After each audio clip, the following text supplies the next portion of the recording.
mi pi ho zo se sun pha ke ka hung din len he che ta deu ka ta sanin tu zan jong highlight neo kan borin he la lung the ho ji mu mo he lin dong win khat cha ka se pi lo he amana tamin pathini ngai lu win hung vil kin da ding ni tau win kin jong phat aso thim phat ning ka lung thim anom po in imu jong ki mu thei ji loi lunga hi iti hitam ti chu ki gyal ji hin zan ha pung li chun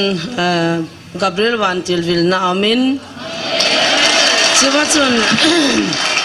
nidang banga ki pa na thu pha ka ngai lu na thu pha atilawin zan ha hin ka thupi ai lo le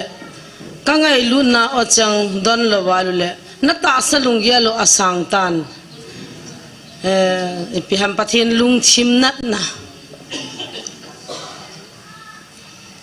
lung chim nat na thu chu au min hi le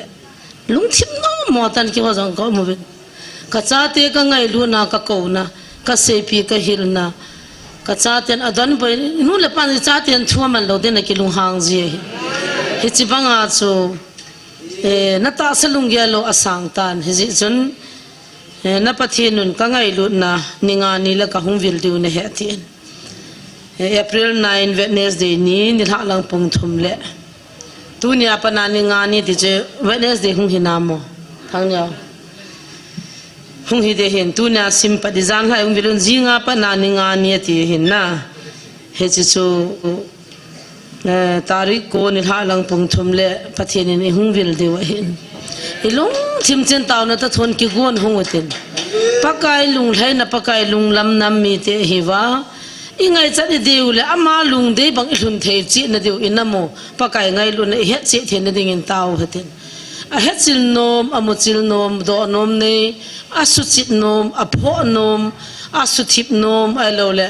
a he be nom itabang lung yal noi nam pum piwin koi hi jong le ahung thein ahung lu thein ave thein angai thein a phochin thein a khoi lo thei ti chu pakai mina ekitip naw hi han lang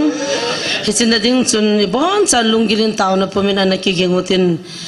tarik ko nya pathina gaw evil na diong chu tu ni taw na na ko mute ti chu